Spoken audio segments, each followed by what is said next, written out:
दूसरी साइड पे इंडिया में भी इलेक्शन होने वाले हैं, आप क्या कहते हैं कि वहाँ पे कौन इस दफ़ा इलेक्शन जीतेगा, कौन प्राइम मिनिस्टर बनेगा या कौन सी पार्टी जीतेगी?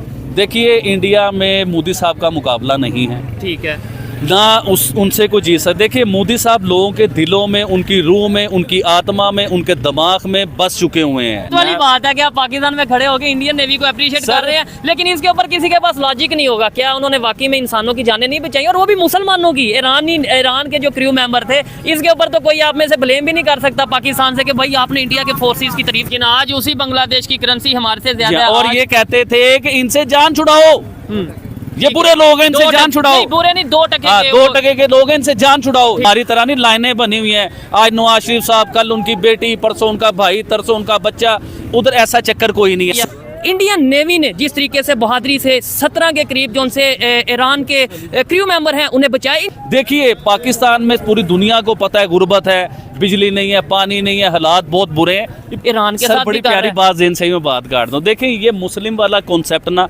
सबसे पहले शुएब भाई अपने ज़हन से निकालिए। ये मुस्लिम वाला कोई चक्कर नहीं होता। मोदी साहब जो हैं, मोदी साहब का स्टूडेंट यानी कि new generation, young new youth के साथ वो प्रॉपर एक सवाल जवाब हो रहे थे, और वो देखिए वो सवाल हो रहे वो सख्त सवाल हो रहे थे। और मोदी जी की क्लास बताना चाह रहा हूँ कि उधर उन्होंने अपने आप को इंडिया का 10 साल पुराना प्राइम मिनिस्टर नहीं समझा। लेकिन उनका ये ब्लेम, वो ये कहते हैं कि भाई जो ईरान के ऊपर अटैक करते हैं टेररिस्ट, वो पाकिस्तान की तरफ से। पहली बात तो ये है कि ये कौन से इलेक्शन, पाकिस्तान के इलेक्शन की बात कर रहे हो भाईजान? पाकिस्तान में इलेक्शन नहीं हो। सोमालिया के समुद्री डाकुओं ने हाईजैक किया। इंडियन नेवी ने जिस तरीके से बहादुरी से 17 के करीब जो उनसे ईरान के क्रू मेंबर हैं उन्हें बचाए इंसान। और दूसरी साइड पे पाकिस्तान की मीडिया में ये बताया जा रहा है कि इंडिया सपोर्ट कर रहा है जी ईरान को पाकिस्तान के शुएब भाई, ये तो सरासर प्रोपेगेंडा और गलत बात है। देखिए, जो जेन्युइन बात है ना, रियलिटी को सामने लेके आओ। क्यों डरते हो आप? ईरान को आप ये कहना चाह रहे हो, या मीडिया ये कहना चाह रही है कि ईरान और इंडिया के रिलेशन इसलिए बेहतर हो रहे हैं कि ईरान ने पाकिस्तान पे अटैक कर दिया, ये मकसद है ना कहने का। और भाई साहब, मैं आपको बताता हूँ, अपनी गलतफहमियां पहले दिमाग में से निकालिए। ईरान से इंडिया उस टाइम में पेट्रोल ले रहा था कि जब पाकिस्तान का कोई कॉन्सेप्ट नहीं था, और पूरी दुनिया ने मना कर दिया था ईरान से पेट्रोल लेने के लिए। ने मना किया था। जी सर, मैं मुख्तलिफ तरीके से बताता होता हूँ कि पूरी दुनिया से जब मना कर दिया गया कि ईरान से पेट्रोल नहीं लेना, इंडिया उस टाइम भी पेट्रोल ले रहा था। इंडिया उस टाइम भी देखे ना, जिस तरह चाबहार पोर्ट बनाया ईरान में। मैं सर वही बताने लगा हूँ।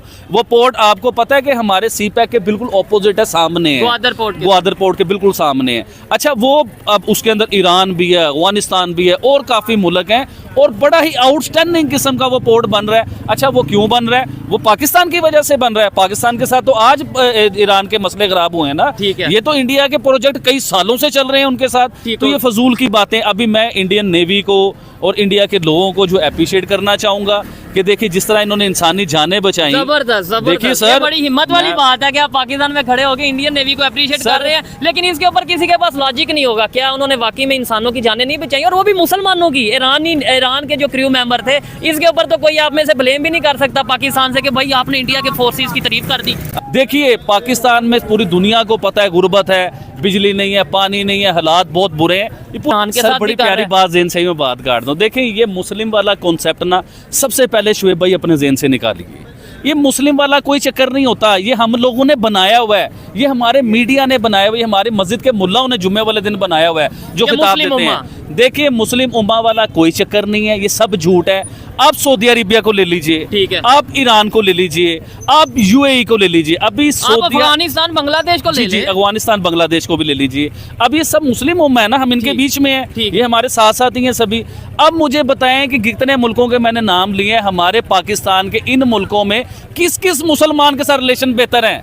कौन से मुल्क के साथ बेहतर है? भाई ये क्रिटिसाइज जो है वो पाकिस्तान को हमेशा क्रिटिसाइज करता है, इंडिया इनके प्राइम मिनिस्टर की तारीफ करता है। अब वहाँ पे जो यूथ के साथ उन्होंने अपना एक सेशन रखा इंडिया के प्राइम मिनिस्टर ने, और हमने जो उन्होंने स्टूडेंट के साथ एक सेशन रखा, उन्होंने क्या किया, और हमारे प्राइम मिनिस्टर स्टूडेंट के साथ सेशन। अभी देखिए, जो है मोदी साहब जो हैं, मोदी साहब का स्टूडेंट यानी कि new generation, young new youth के साथ वो प्रॉपर एक सवाल जवाब हो रहे थे, और वो देखिए वो सख्त सवाल हो रहे थे। और मोदी जी की क्लास बताना चाह रहा हूँ कि उधर उन्होंने अपने आप को इंडिया का 10 साल पुराना प्राइम मिनिस्टर नहीं समझा, उधर वो उन बच्चों के साथ बच्चे बन के और प्रॉपर उनके सख्त सवालों का जवाब दे रहे थे। हमारी तरह नहीं होता कि कोई सख्त सवाल करे तो उसे कहा जाए कि ये बदतमीज है या किसी ने इसे भेज दिया। ठीक है, क्या समझते हैं आने वाले टाइम में ईरान के और पाकिस्तान के रिलेशन मजीद कशीदगी की तरफ जाते नजर आएंगे? क्योंकि देखें जिस तरीके से इंडिया और ईरान के रिलेशन बेहतर हो रहे हैं, इंडिया अफगानिस्तान के रिलेशन बेहतर हो रहे हैं, आपस में मतलब पूरे खिते में यूनिटी की तरफ लोग आ रहे हैं और हम आइसोलेट होते जा रहे हैं, अलहदा होते जा रहे हैं। उनका ये ब्लेम, वो ये कहते हैं कि भाई जो ईरान के ऊपर अटैक करते हैं टेररिस्ट, वो पाकिस्तान की तरफ से आते हैं। यही पाकिस्तान कह रहा है कि ईरान में हमने पाकिस्तान टेररिस्ट में मार छुपे दिए, वो भी यही कहते हैं। इंडिया भी ये कहता है कि टेररिस्ट पाकिस्तान में, अफगानिस्तान भी ये कहता है, अमेरिका भी ये कहता है। तो देखें हमें भी तो कुछ करना चाहिए ना। सोचने वाली हमें बात भी तो है उन्हें कि पकड़ना चाहिए। अफगानिस्तान को भी हमसे इशू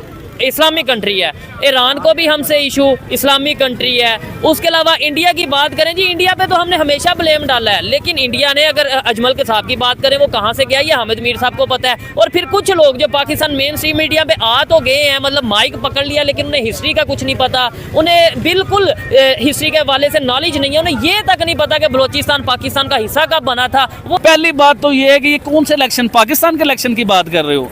भाईजान पाकिस्तान में इलेक्शन नहीं होते। आपको किसने कहा कि पाकिस्तान में इलेक्शन होते हैं? इलेक्शन पाकिस्तान में प्रॉपर एक फॉर्मेलिटी होती है। ठीक है, आओ किसने कहा इलेक्शन?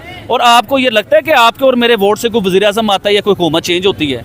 ये आपकी और मेरी बहुत बड़ी गलतफहमी है। तो भाई मैं पूछना ये चाहता हूँ कि आपके और मेरे वोट की क्या वैल्यू है? अच्छा, दूसरी साइड पे इंडिया में भी इलेक्शन होने वाले हैं, आप क्या कहते हैं कि वहाँ पे कौन इस दफा इलेक्शन जीतेगा, कौन प्राइम मिनिस्टर बनेगा या कौन सी पार्टी जीतेगी? देखिए, इंडिया में मोदी साहब का मुकाबला नहीं है, ठीक है ना उनसे कोई जीत सकता। देखिए, मोदी साहब लोगों के दिलों में, उनकी रूह में, उनकी आत्मा में, उनके दिमाग में बस चुके हुए हैं। हमारी तरह नहीं लाइनें बनी हुई हैं, आज नवाज शरीफ साहब, कल उनकी बेटी, परसों उनका भाई, तरसों उनका बच्चा। उधर ऐसा चक्कर कोई नहीं है, ना उनकी फैमिली है, ना उनकी नस्लें चल रही हैं। तो मुझे उम्मीद है कि ये वीडियो आपको पसंद आया होगा। वीडियो पसंद है तो प्लीज़ हमारे YouTube चैनल को जरूर सब्सक्राइब कीजिए। इसी प्रकार का भविष्य में वीडियो देखने के लिए चैनल को सब्सक्राइब कीजिए। हमारे इस YouTube चैनल पे आपको इससे भी ज़्यादा इंटरेस्टिंग वीडियो भविष्य में देखने को मिलता रहेगा। तो प्लीज़ हमारे YouTube चैनल सोच टाइम्स को सब्सक्राइब कीजिए, वीडियो को लाइक कीजिए, इस वीडियो को अपने दोस्तों के साथ जरूर शेयर कीजिए। नमस्कार, फिर मिलेंगे अगले